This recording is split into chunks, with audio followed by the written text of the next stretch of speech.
네, 오늘은 대칭성을 이용해서 디제너레이트 퍼터베이션을 계산을 할 때 적분을 최대한 얼마나 적게 할 수 있는지를 제가 오늘 극한까지 보여드리도록 하겠습니다. 지난 영상을 살짝 리마인드 해보자면 주대각성분이 아닌 부분은 이렇게 제로로 날리는 게 너무 익숙할 텐데, 지난 영상을 요약하자면 이 다이어고널 엘리멘트들을 직접 계산을 꼭 해야만 알 수 있기 때문에 이것을 알기 위해 시간을 쏟지 말자가 지난 영상의 메시지였습니다. 근데 이 부분을 정확하게 계산하려면 적분을 해야 되는 건 맞는데, 이번 영상에서 하고 싶은 얘기는 대칭성을 이용해서 이들 중에 몇 개가 같은지를 알 수 있다. 이 중에 같은 애가 있으면 적분을 줄여야 되잖아요, 그죠? 그거에 대한 영상을 찍을 겁니다. 아직 한 가지 단서가 더 있었어요. 계산을 최대한 극한까지 줄일 수 있는 방법이 있었습니다. 그 방법은 이 3번 키워드랑 살짝 연결이 되는데, 3번 키워드로 했던 말이, 그러니까 일단은 계산을 적분을 해서 이 대각성분을 구한 다음에 그 다음에 자세히 들여다보면 해밀토니언이랑 커뮤트하는 오퍼레이터가 있으면 그 오퍼레이터에 대응되는 양자수가 보존된다, 혹은 스테이트가 섞이지 않는다, 이런 말을 했었을 거예요. 이제 그 부분을 살짝 키로 잡아서 그 부분으로 한번 적분을 최대한 적게 해봅시다.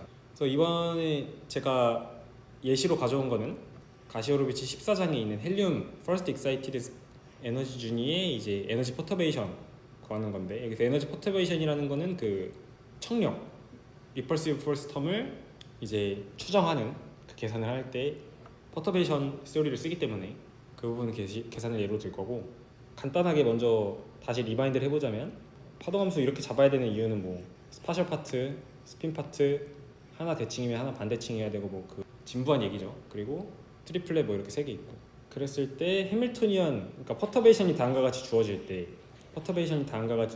때 이 계산이 여기 m 값에 의존하지 않는다. 이 대각성분 계산이 m 값에 의존하지 않는다. m 값에 의존하지 않는 게 회전 대칭성 때문이다 라고 얘기를 했는데, 사실 잘 생각을 해보면 m이 0일 때는 EPG라서 이렇게 생겼죠. 근데 m이 1일 때는 EPX랑 EPY의 선형결합이에요. 그래서 이렇게 도넛 모양으로 XY 평면에 생겼단 말이에요. 이거는 회전 대칭성이 없고, 뭐 그냥 간단하게 생각해 봤을 때 사실 이 H1이라는 게 두 전자 사이의 간격에 대한 확률을 물어보는 거라서, 달리 말하자면, 그래서 EPX랑 EPY를 선형결합한 것도 결국 EPZ랑 비슷한 정도로 X축에서, 그러니까 원점에서 벗어났을 거기 때문에 이제 전자 하나는 이제 1, 0, 0에 있을 테니까 얘는 거의 뭐 중심에 있다고 생각을 했을 때, 그랬을 때 뭐 크게 문제되진 않죠. 하지만 생긴 모양이 엄연히 다르기 때문에 고민을 해볼 수밖에 없었고, 그래서 제가 이걸 교수님한테 여쭤봤는데 교수님이 직접 계산해보면 답이 나오지 않겠냐 해서 파이썬을 이용해서 수치 적분을 해봤는데 유효 숫자 하나 둘 7개까지 똑같이 나왔거든요, 값이. 그래서 이거는 뭐 완전 같은 거죠. 11-18 스케일에서도 같았기 때문에, 그래서 같다는 걸 알았어요. phi 211이던 phi 210이던 같은 값을 나온다는 걸 알았는데, 이게 왜 그럴까? 그 무기를 너무 갖고 싶은 거예요. 이 인디펜던트한 거를 내가 이것도 무기로 추가하면 이 대각성분을 얼마나 잘 결정할 수 있을까? 그래서 대칭성으로 저 부분을 알 수 있더라고요. 그래서 그거에 대한 얘기를 할 거고, 그래서 이번에 얘기할 해결 방법은 대칭성이 축태를 야기한다라는 내용, 이걸만 추상하면 될 것 같습니다. 여기서 필요한 명제는 해밀토니언이랑 어떤 오퍼레이터가 커뮤트하면 이게 대칭성에서 오죠. 그래서 커뮤트하면 우리가 기존에 알던 해밀토니언의 아이겐스테이트에 Q를 취하면 그것도 같은 아이겐밸류를 갖는, 같은 에너지를 갖는 아이겐스테이트가 됩니다.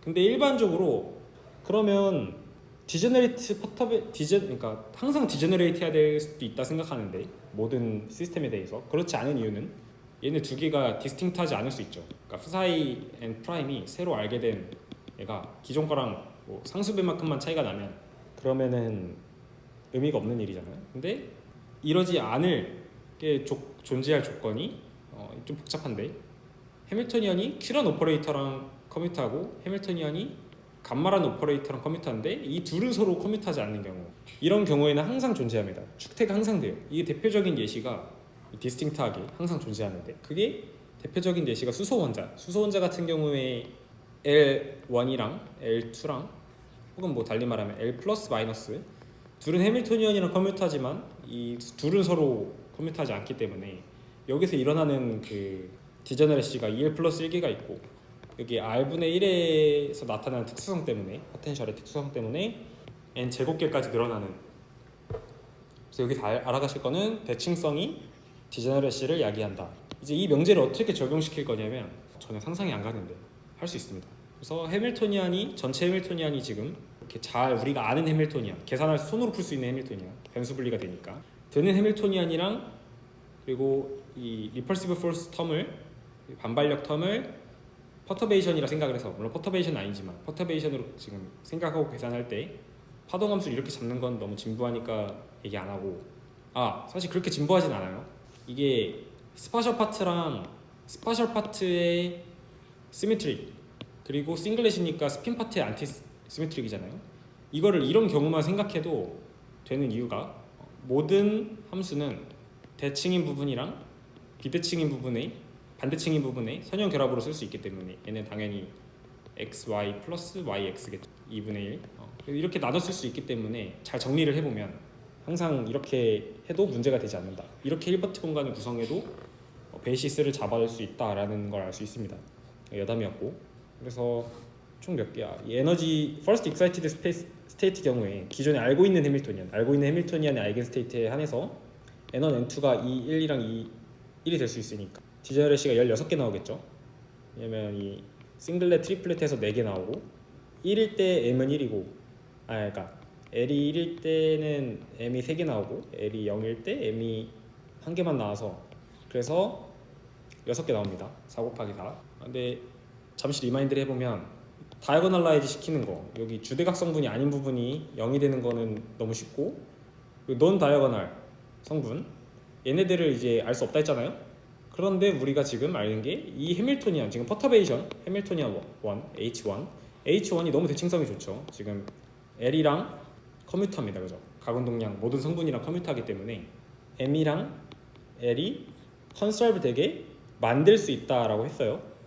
그리고 저번에 지난 영상에서의 제 얘기는 사이멀테니어스 아이겐 스테이트로 이걸 될 수밖에 없다라고 했었죠. 근데 이 부분을 조금 더 자세히 들여다보면 우리가 지금 주대각 성분이만 남아있는 걸 알아요. 그러니까 대각행렬인 걸 알아. 근데 이 대각행렬이 이렇게 경우를 나눠보면 값이 같은 애들, 값이 다른 경우를 이렇게 나눌 수 있잖아요. 근데 값이 다르면 이렇게 아이겐 밸류가 다르고 당연히 아이겐 스테이트들이 이렇게 유일하게 정해질 텐데 만약에 주대각 성분이 같으면 아이겐 밸류가 하나고 아이겐 스테이트는 이들의 선형결합 아무거나 써도 되지만 우리가 만들 수 있다 이거죠. 이 원을 아이겐 스테이트라고 해도 된다 이거죠. E1, E2, E3로 뽑으면 되니까 이런 의미에서 우리가 만들 수 있다. 컨설브되게 만들 수 있다는 거고 그래서 우리는 이제 이걸 알았으니까 멋있게 캔을 빼는 거예요. 항상 컨설브 된다. 항상 우리는 그러니까 굳이 이런데 여기서 E1 더하기 E2를 고를 필요 없잖아요. 그냥 E1이라 하면 되지. 이런 내용이 다 생략돼 있는 겁니다. 너무 당연한 거기 때문에 그래서 이 경우 마찬가지로 얘네 주대각 성분이 만약에 그러니까 이 주대각 성분 엘레멘트가 다른 값을 갖는다 하더라도 우리는 만들 수 있어요. 새로운 베이시스를 변하지 않게, 그러니까 섞이지 않게 기존에 잘 알고 있는 해밀토니안 제로의 아이겐 스테이트가 얘네들이 변하지 않게 섞이지 않게 새로운 베이시스를 잡을 수 있습니다. H1을 고려하더라도 그래서 우린 그냥 새로운 아이겐 베이시스를 바뀌지 않는다 이렇게 얘기할 거예요. 굳이 캔이란 말을 안 붙이고 이 말은 뭐죠? 곧 완벽하게 non degenerate perturbation theory랑 다를 게 없습니다. 이렇게 추상하시면 될 것 같아요. 그러니까 다시 요약을 하자면 우리는 항상 해밀토니안이 퍼터베이션 해밀토니안이 커뮤턴 오퍼레이터가 있으면 그에 해당하는 퀀텀 넘버가 보존되게 할 수 있는데 그 할 수 있다를 생략할 거다. 그래서 항상 non degenerate perturbation theory를 쓸 수 있다. 이렇게 추상하면 될 것 같고 좀 말이 길어서 추상화가 아니죠 사실 이건. 아무튼 좋아요. 그래서 제가 지난 영상에서도 말했지만 다이어고널 엘레멘트를 결정할 수 있냐 라면 아직도 노예요. 이거는 변함이 없어요. 하지만 아이겐 스테이트는 고를 수 있죠. 골랐잖아요 지금. 그죠? 뉴 해밀토니안이 들어왔을 때 토탈 해밀토니안이 대한 아이겐 스테이트는 구했어요. 아이겐 스테이트가 유일하게 결정되진 않지만 않을 수도 있지만 그래도 항상 저희는 구할 수 있단 말이에요. 아이겐 스테이트를 구했는데 아까 명제를 이제 쓸 수 있죠. 어떤 명제냐? 아이겐 스테이트를 하나 알아. 그리고 커뮤턴 오퍼레이터를 알아. 해밀토니안이랑. 그러면 걔를 취하면 새로운 아이겐 스테이트가 돼. 라는 사실을 알았어요. 그리고 아이겐 밸류도 같다. 그러니까 에너지도 같다라는 걸 알았어요. 이 명제를 적용을 하면 우리 이미 하나를 아니까 하나를 뭘 알아요? m이 0인 경우를 알죠. m이 0인 경우를. 그랬을 때 우리의 해밀토니안 지금 해밀토니안 1은 사실 이 가운동량 오퍼레이터는 이 첫 번째 원소에 대한 첫 번째 입자에 대한 가운동량 오퍼레이터일 수도 있고 두 번째 입자에 대한 가운동량 오퍼레이터일 수도 있는데 혹은 이 둘의 덧셈일 수도 있죠. 얘네 다 해밀토니안이랑 커뮤트해요. 왜냐하면 결국에 이 LZ를 생각해 보면 얘는 뭐 i하고 i phi잖아요, 그죠?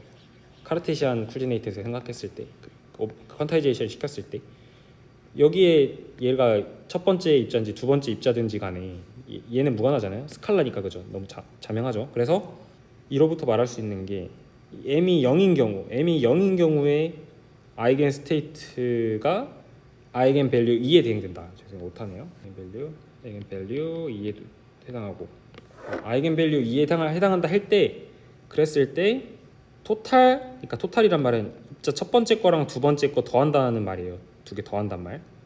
그러니까 한마디로 L1 플러스 L2라는 말이고 이제 얘는 텐서 오퍼레이터의 텐서 곱으로 쓰면 가운동량의 첫 번째랑 아이덴티티 매트릭스 이거랑 이거겠죠.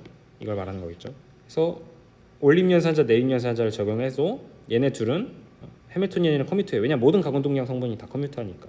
그리고 얘네 둘은 커뮤트하지 않죠. 그래서 L 플러스를 m이 0인 얘한테 취하면 그럼 얘는 같은 아이겐 밸류를 가질 거예요. 같은 아이겐 밸류를 갖는 해밀토니안의 아이겐 스테이트가 돼요. 토탈 해밀토니안의. 근데 얘를 계산해 보면 이게 정확하게 m이 1인 경우에 아이겐 스테이트입니다. 우리가 준비해 놓은 그 아이겐 스테이트입니다. 그래서 같다는 사실을 알 수 있어요. 그러니까 m 값에 무관하게 m이 0이 내림연산자 적용하면은 u1 m은 마이너스 1이 되겠죠.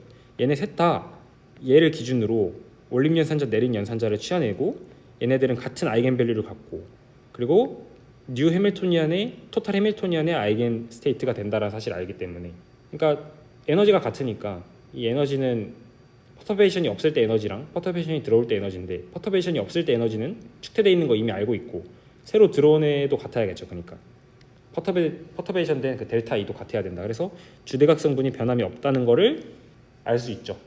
사실 이거보다 그냥 파이썬으로 적분해보는 게 더 빠를 것 같다는 생각도 드는데 아무튼 이 대칭성을 이용해서 저희는 주대각 성분의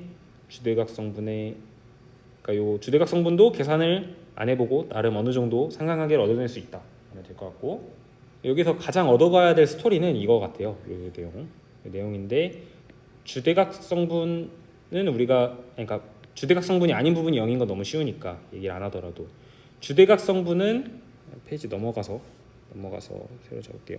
다시 정리하면 주대각 성분이 아닌 부분 얘네 너무 쉬워요. 0이 아닌 경우가 많이 나오고 얘네들은 직접 계산해야 되나 했는데 최대한 대칭성을 이용해서 뽕을 뽑을 수 있다. 그게 이 영상의 요약이 될 것 같습니다. 그리고 한 가지 더 얻어가자면 확실히 대칭성은 축퇴를 야기한다. 이렇게 얻어가면 될 것 같습니다. 수고하셨습니다.